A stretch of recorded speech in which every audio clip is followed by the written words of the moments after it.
Hey everybody, and welcome back to Sip and Talk. We've gathered a mix of sources for you, official statements, news reports, expert takes, the works. And our mission for you today, to untangle what's happening with these trade talks, or non-talks, depending on who you ask. And also look at the real difficulties companies like Apple are running into trying to shift production out of China. Plus, we'll get into what Treasury Secretary Basant is saying. Expect a few wait what moments, but hopefully plenty of clarity too. Ready to jump in. Let's do it. Okay, first up, this massive contradiction. Are the U.S. and China actually negotiating trade or not? Because the U.S. side keeps saying talks are on. Very much so. Loudly, even. While China is just flat out denying it. It's like they're not even in the same conversation. It's quite striking, really. The Chinese Foreign Ministry spokespeople, Guo Jia, Lin Jian, they've been explicit. No economic and trade talks happening. Period. And didn't they call Trump's claim about talking to Xi, what was it? Baseless. That was the word used. And their Commerce Ministry spokesperson, He Yadong, put it very bluntly. CNBC quoted him saying, essentially, no talks are happening, reject any claims they are. Wow, okay. So their condition is clear. Lift the tariffs first. Exactly. Remove those unilateral tariff measures, as they call them. Then maybe we can talk. But then you flip over to the U.S. side. Completely different story. Trump's talking active negotiations, direct contact with Xi. Yeah, and he's even predicting tariffs will come way down from that 145% level he mentioned. That sounds pretty optimistic. Very optimistic. Though the White House press secretary, Caroline Leavitt, she did try to say the U.S. is still being tough. Right, but then you have Treasury Secretary Scott Bessent. He offered a slightly different angle, didn't he? He did. He said something like, both sides believe the current situation is unsustainable. Kind of hinting discussions are happening. He did hint at that. And he made that pretty bold statement. China needs the U.S. far more than the U.S. needs China. Yeah, I remember that. But didn't Reuters point out that Bessent didn't actually confirm Trump's supposed call with Xi? Correct. Which, this suggests maybe not everyone in the administration is reading from the exact same page. Okay, so why? Why the huge gap? What's the strategy behind China saying no talks? Well, looking at it from their perspective, there are likely a few layers. First, there's maybe some retaliation, definitely face-saving involved. After those massive 145% tariff. Right, including the earlier 20% link to fentanyl. China hit back with 125% tariffs and those rare earth export restrictions. So admitting to talks now might look like, well, backing down. Makes sense. Can't look weak, especially domestically. Exactly. Domestic nationalism, international image, it all plays a part. It's like a high-stakes poker game. You don't show your hand. Or blink first. Precisely. And second, there seems to be a diplomatic play. They're actively courting the EU, Japan, South Korea, Southeast Asian nations, trying to build an alternative coalition, maybe. It's like an anti-U.S. trade bloc? Potentially. Or at least countries wary of the U.S. approach. Remember Lin Jian saying, a trade war has no winners. China does not want to fight, but is not afraid to fight. It could be about isolating the U.S. a bit. A strength in numbers kind of thing. And the economic angle. Why deny talks from that perspective? Well, China's exports are slowing, and the tariffs aren't helping domestic businesses. Denying talks might be a way to signal, we're fine, we're managing, we're shifting focus internally. Right, product stability, maybe buy some time to adjust. Okay, so that's China's potential playbook. What about the U.S.? Why keep insisting talks are happening? Part of it might just be Trump's style. He often emphasizes progress, maybe even overstates it, possibly to soothe markets. Right. Keep investors from panicking. Didn't the market take a hit under his tenure anyway? Reports mentioned a significant drop, yes. So talking up negotiations could be an attempt to counter that volatility his policies partly caused. A bit ironic. But you mentioned Bessent sounded more cautious. Does that hint at internal debate in the U.S.? It could. Bessent's tone might reflect a more grounded view. Plus, there's real domestic pressure in the U.S., rising consumer prices, business costs, warnings about a slowdown. So Trump has to balance looking tough with, not crashing the economy. Exactly. Talking up talks might be a way to thread that needle, perhaps. And Wall Street, are they buying the U.S. version? Not entirely. You have economists like Zhu Jianwei at Natixis calling China's denial psychological retaliation. He thinks the sticking point is China wanting tariffs way lower, like 20%, while Trump can't easily back down now without questions. Right. Why start the trade war then? Precisely. And Bloomberg reported investor confidence is shaky because of China's denials. It caused more stock volatility, the dollar weakened. So the market sees the disconnect. This whole talking past each other thing, it can't be good. What are the actual effects we're seeing? Well, first, it just deepens the mistrust, makes future talks harder. China wants equal dialogue. Trump's focus is America first.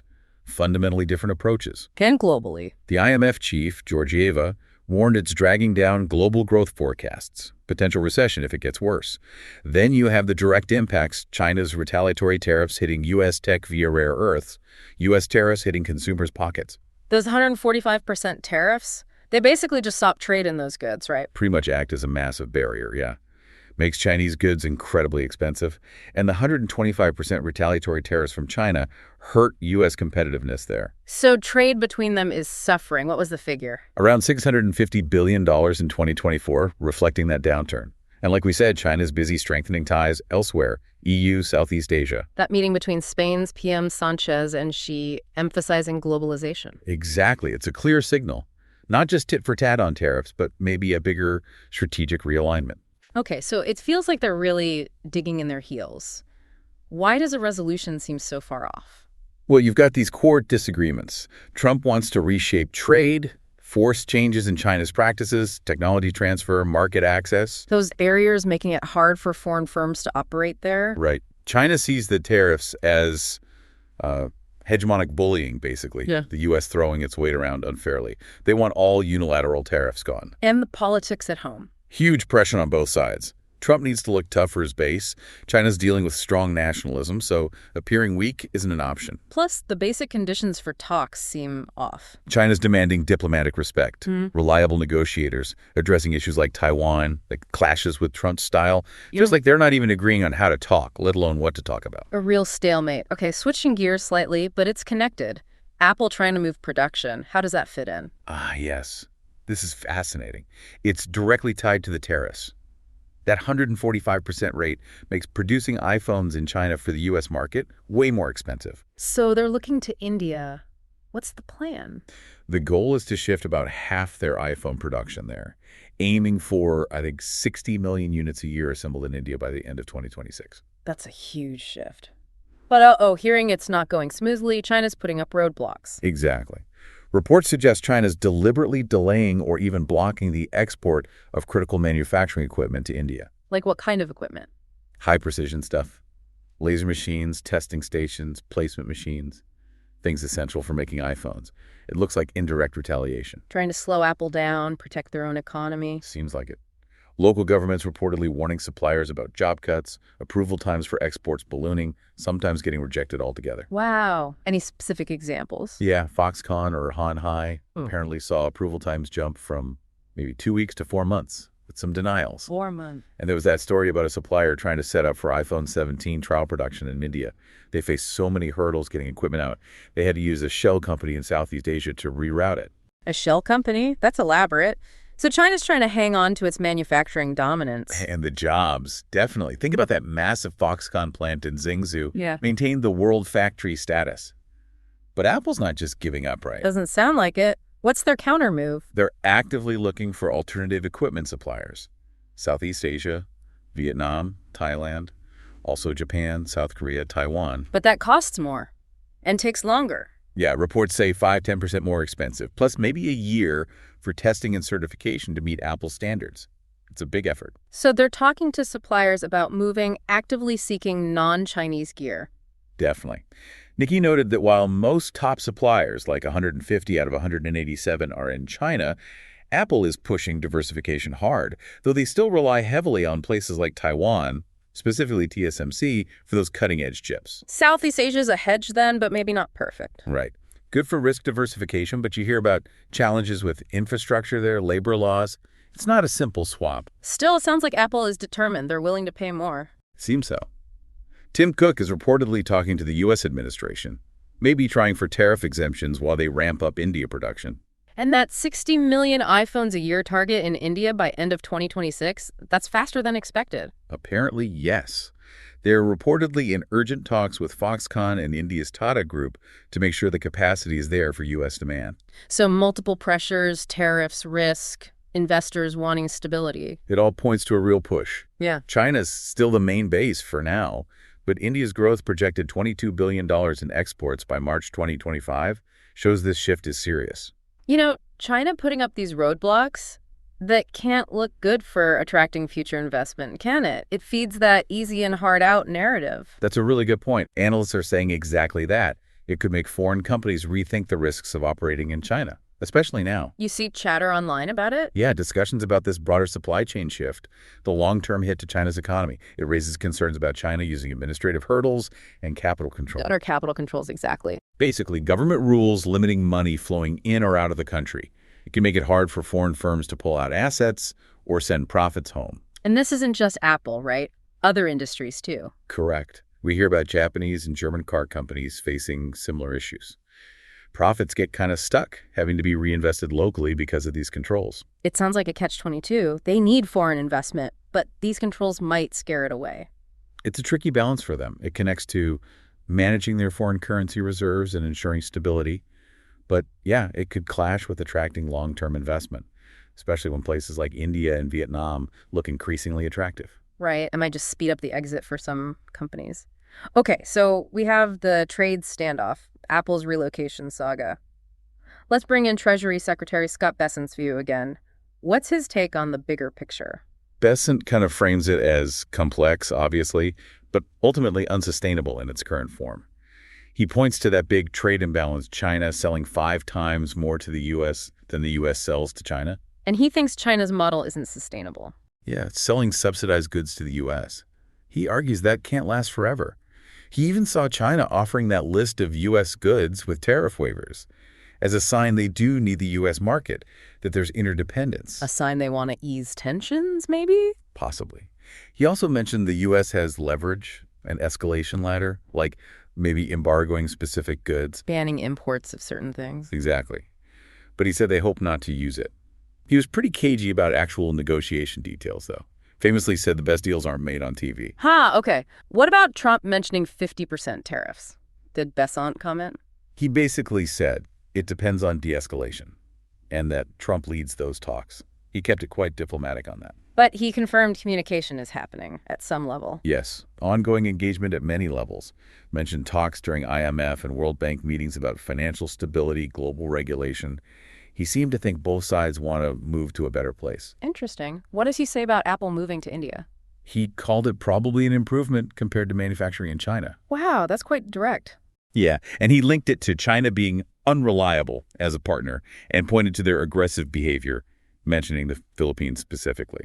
And he speculated about a U.S.-India trade deal. Suggested India might be one of the first countries the U.S. signs a new agreement with. So, shifting focus, what else on U.S. trade strategy beyond China? He emphasized the U.S. has plenty of other key partners, 15 to 18 important ones besides China. Said talks with Asian partners are going well, lots of good proposals on lowering tariffs and those non-tariff barriers. Like regulations and stuff? Right.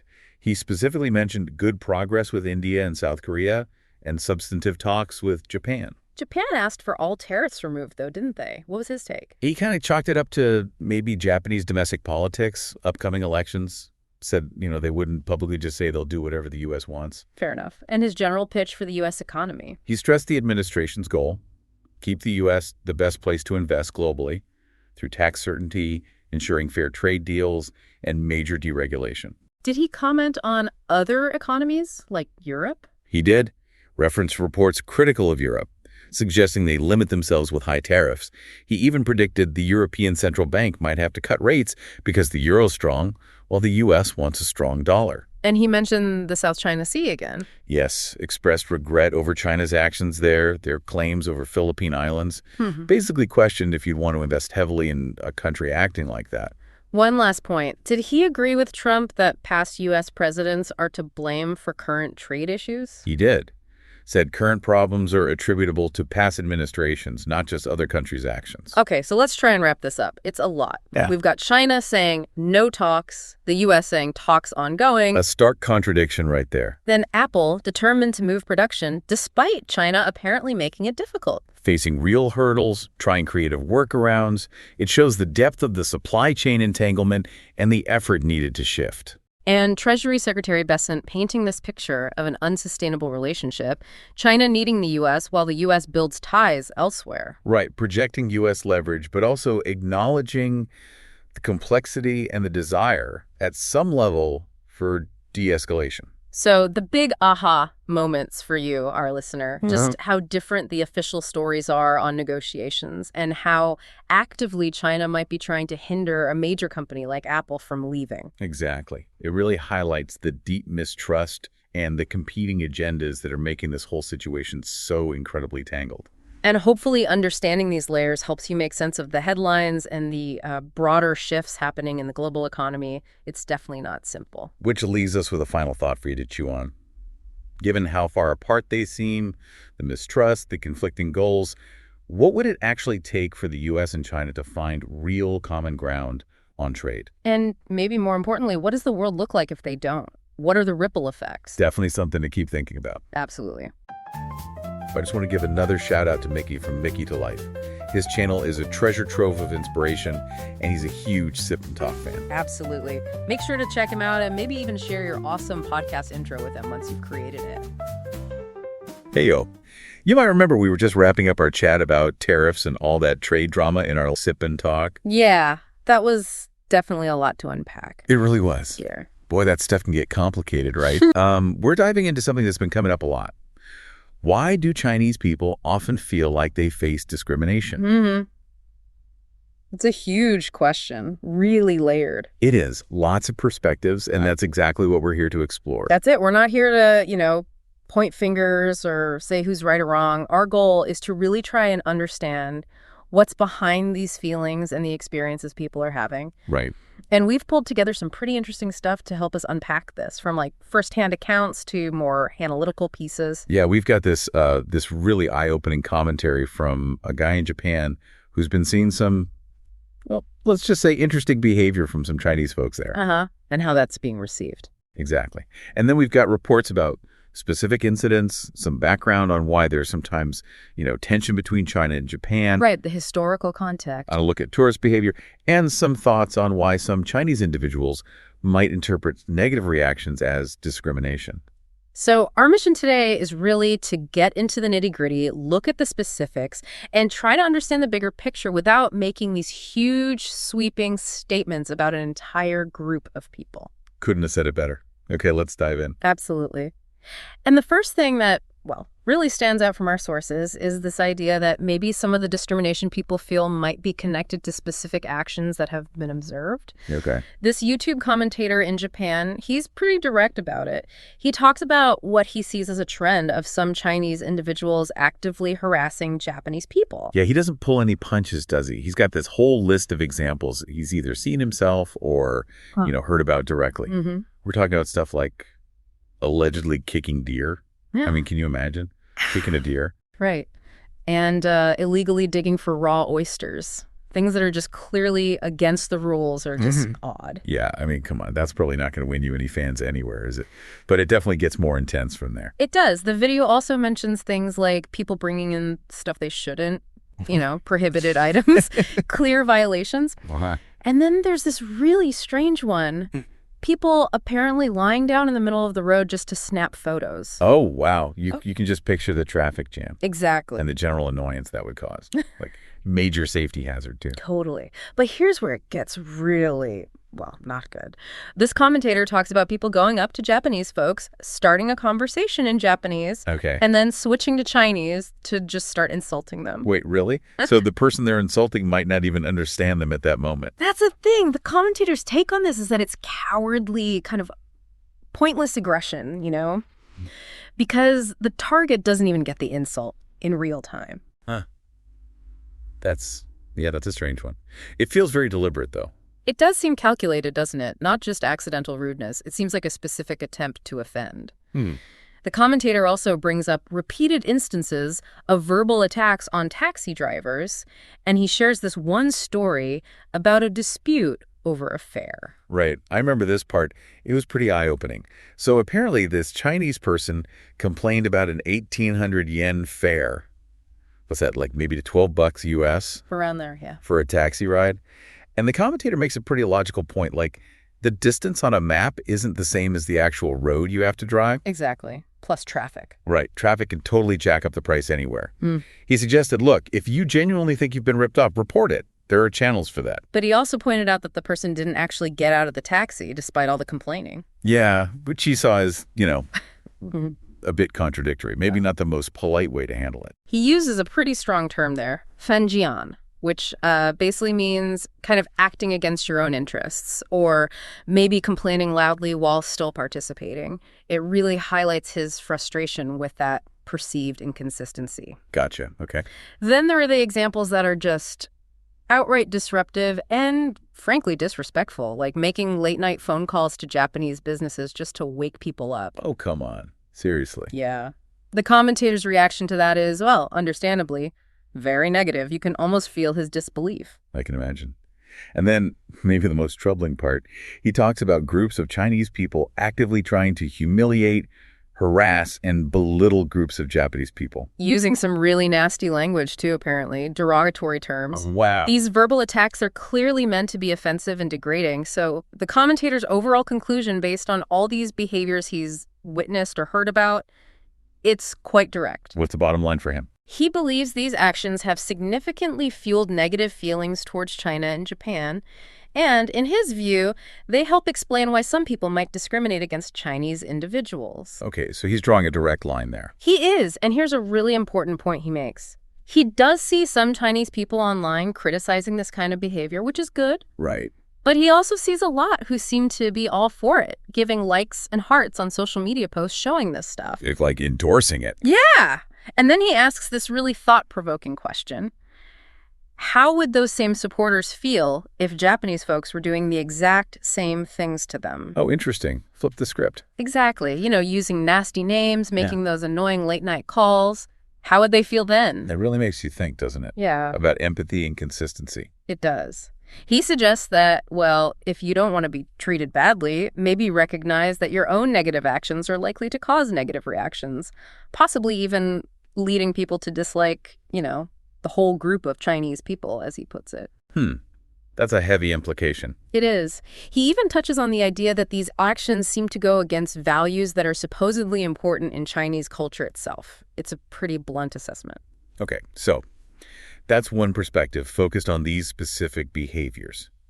Now, shifting gears a bit, our sources also bring up some more documented instances of what they call unpopular behaviors and incidents involving Chinese individuals in Japan. Right. And it's important to remember, as these sources point out, that this is a complex situation. It involves history, nationalism, political tensions between the countries. It's not simple. Definitely not happening in a vacuum. Exactly. So the text excerpts detail several kinds of incidents. And some are really serious, like examples of violent acts. Yeah, those were disturbing, like the heartbreaking stabbing of that young Japanese schoolboy in Shenzhen. Terrible. And the knife attack on a Japanese woman and her son in Suzhou. And it's worth remembering, in that Suzhou incident, a Chinese man actually died trying to help, which just shows how complicated and dangerous these situations can become. Absolutely devastating.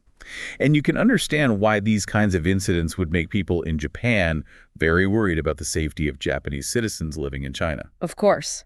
And the Japanese government did respond, expressing concern. Then we also have that issue of the mass phone calls you mentioned earlier. Yes, that coordinated wave of calls.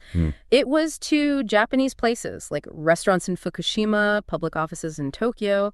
This was back in August of last year, right after the Fukushima nuclear wastewater release began. Okay, so there's a direct link in time there. Seems like it. Yeah. The sources suggest these calls might be linked to how some Chinese media outlets were really pushing the narrative about nuclear contamination. So using phones as a tool for protest or harassment, essentially? Again, probably not building bridges. Not likely, no. We also have examples of online harassment mentioned. Like cyberbullying. Yeah. The cyberbullying of Japanese athletes by some Chinese netizens after they won against Chinese competitors at the 2021 Tokyo Olympics.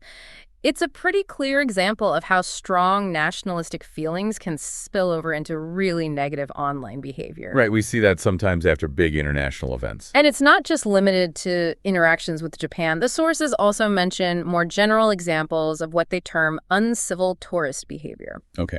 This is by some Chinese tourists in different parts of the world, Thailand, Japan, Europe. What kind of stuff are we talking about here? Well, things like spitting in public, writing graffiti where you shouldn't, taking pictures where it's explicitly forbidden. You know, the kind of stuff that tends to annoy locals pretty much anywhere. Yeah, basic tourist etiquette, really. There was even a specific incident mentioned back in 2019 at a zoo in Chiang Mai, Thailand. And before the pandemic, there were apparently ongoing problems with littering and noise at some popular Japanese shrines. It sounds like it's been enough of an issue that even the Chinese government has noticed. It seems so. The sources mention that the Chinese government has actually tried to address this with civilized tourism campaigns and even creating blacklists for tourists who really behave badly. Wow, blacklists. Okay, so that suggests an awareness within China that these behaviors are, well, a problem for their image abroad. Definitely. And lastly, under these incidents, the sources discuss the Yasukuni Shrine incident from earlier this year. This involved that internet personality known as Taitu, or Dong Guangming. Right, that one made headlines. If I remember correctly, this guy allegedly urinated and spray-painted toilet on a stone pillar at the shrine. That's the allegation, yes. And someone filmed it. Apparently others were involved in buying the paint as well. And his stated reason was protesting the Fukushima water release. That was the stated motivation, yes. What's interesting here is the aftermath. You've got the legal side in Japan, arrests, warrants issued, but also the reaction on Chinese social media, which was really divided. Some people actually supported what he did, saw it as patriotic protest. Others strongly criticized it as vandalism and counterproductive. A real split in opinion, then. Very much so.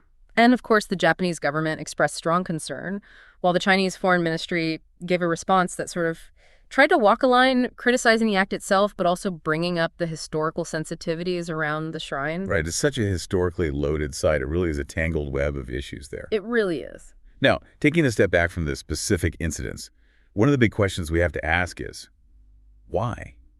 Why do some Chinese people seem to hold such negative feelings towards Japan in the first place?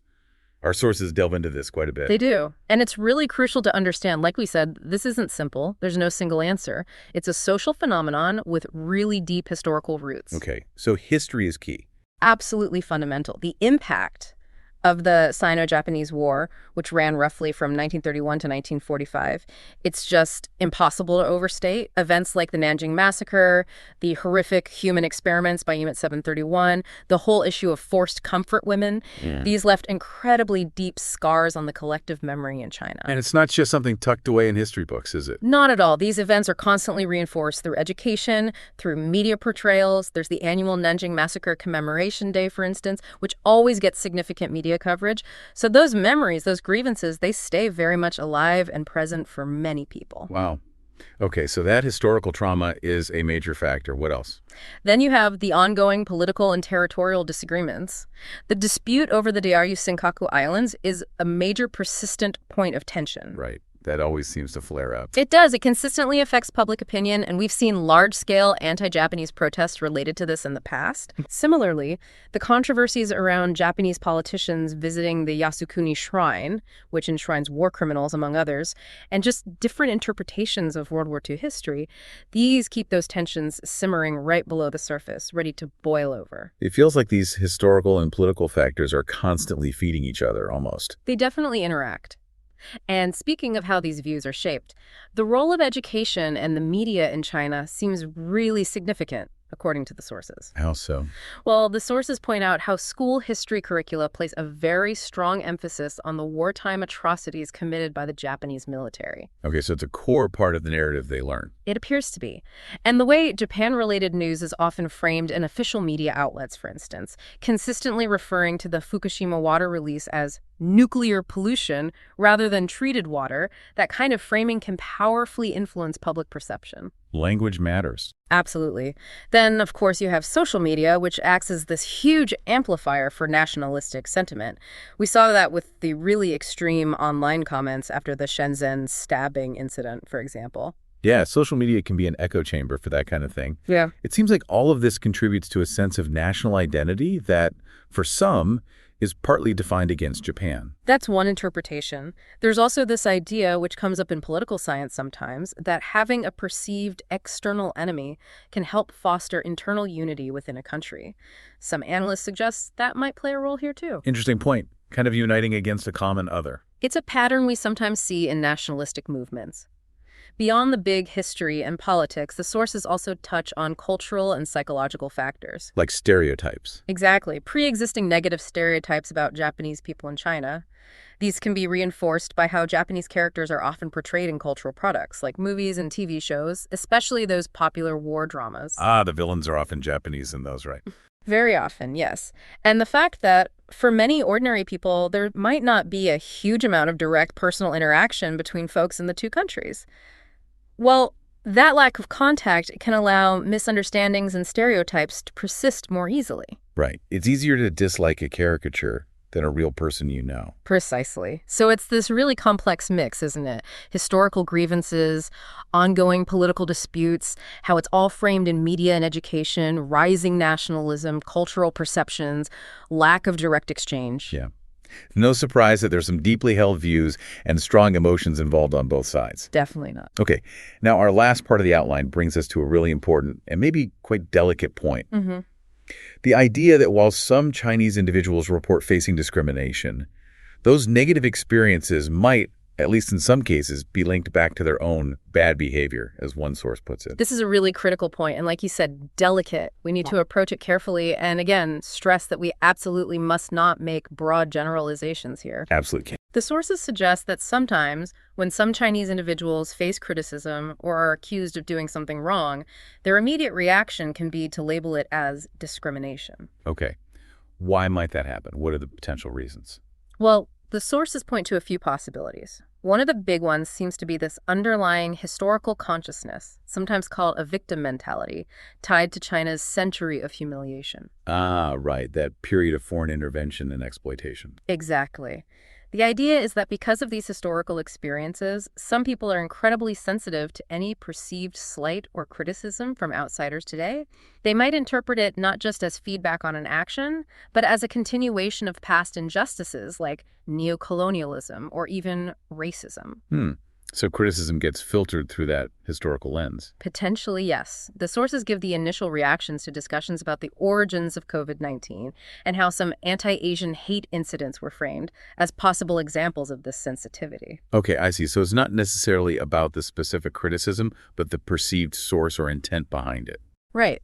There might be a tendency for some to interpret criticism not as being directed at specific actions or policies, but as a broader attack on China or the Chinese people as a whole. And nationalism plays into this too, I imagine. Hugely. The sources point to strong nationalistic sentiment as another key factor. Any criticism of Chinese behavior, whether it's by an individual tourist or the government's actions, can be quickly interpreted by some as an attack on China's rise, its growing power, or simply as Sinophobia, a basic fear or dislike of China and its people. So criticism equals anti-China bias in that view. For some, yes. The strong reactions in China to the Fukushima wastewater issue, or the boycott of H&M after their statements about cotton from Xinjiang. These are cited as examples where criticism or Western actions were widely framed as being motivated by anti-China sentiment. It's like any negative feedback gets instantly filtered through this lens of national pride and perceived external hostility. That seems to be the dynamic the sources describe. And they also point to how the media often presents these issues within China. How does that fit in? Well, the media often portrays China as a kind of misunderstood victim on the world stage, and external actors or critics as potentially hostile forces. This kind of narrative can make people more predisposed to see any negative reaction or criticism they encounter as being inherently discriminatory. It reinforces that framework. Exactly. The sources mention the contrasting narratives around, say, the Shenzhen stabbing incident versus the Meng Wanzhou case in Canada. In the Shenzhen case, there seemed to be an official effort to downplay any anti-Japanese motive, whereas the Meng Wanzhou arrest was widely presented as a politically motivated attack on China by the West. So it's about controlling the story, controlling the interpretation of events. It seems to play a significant role in shaping public perception. Finally, the sources touch on the wider international environment and the possibility of just plain old cultural misunderstandings. Okay. How some Chinese people view the scrutiny China faces internationally, and how they connect that scrutiny to real instances of discrimination faced by Chinese people living overseas. That also plays a role. So things like the rise in anti-Asian discrimination during the pandemic. Exactly. Reports of incidents like that, and maybe negative reactions to international media coverage of things like the online abuse after sports events. All these can contribute to a feeling that discrimination is a widespread, perhaps systemic issue they might face. Makes sense. And sometimes just different cultural norms or ways of doing things can lead to behaviors that people in other cultures see negatively, even if no offense was intended. When those behaviors are then criticized, it might be genuinely mistaken for an attack on someone's identity or origin, rather than the action itself. So it's this really complex knot of past hurts, intense national feelings, media narratives shaping perceptions, and also real experiences of prejudice in the world. It really is. But, and this is so important, the sources make a really, really crucial point that we absolutely have to emphasize. Okay, what's that? That while there are definitely numerous documented instances of misconduct by some individuals, and these actions undeniably contribute to negative perceptions and, sadly, sometimes real discrimination, it is absolutely critical that we do not generalize and blame all Chinese people for these actions. That is the key takeaway, isn't it? It has to be. What some individuals do, no matter how many incidents we list or how frustrating those actions might be, should never be used to create stereotypes or justify prejudice against an entire population of over 1 billion people. Couldn't agree more. It's about understanding how complicated this whole picture is, acknowledging all the different factors we've talked about, the history, the national feelings, the specific individual actions, and how others react to those actions, but doing it without falling into those harmful, inaccurate generalizations. Precisely. And understanding these different layers, these different perspectives, is really vital if we want to have a more thoughtful and informed view on this whole question of why some Chinese people feel they face discrimination. Okay, so just to quickly recap for everyone listening, we've looked at some specific behaviors that have been observed and criticized, particularly in the context of Japan. We've dug into some of the deep historical and political reasons behind some of the negative feelings towards Japan that exist within China. Right. The context is crucial. And we've explored this complex idea that, in some instances, reported feelings of discrimination might be intertwined with the reactions to the actions of certain individuals. While stressing, absolutely stressing, that it's vital not to paint everyone with the same brush. Yeah. Individual actions don't define a whole group. Exactly. It's a complex issue, like we keep saying. No easy answers here. Definitely not. Yeah. So here's something to really chew on, maybe some food for thought for you listening. In a world where we're all more connected than ever, right, and we're all dealing with some pretty heavy historical baggage, how do we, as individuals and as societies, find that tricky balance? Yeah, the balance between acknowledging past wrongs, historical grievances, and actually building genuine respect and understanding for each other now. How do we make sure that the actions of a few, or even many, don't become an excuse to prejudge or discriminate against entire groups of people? It's a tough question. Really fundamental. It really is. But definitely something we all need to consider. Thanks for taking this deep dive with us today.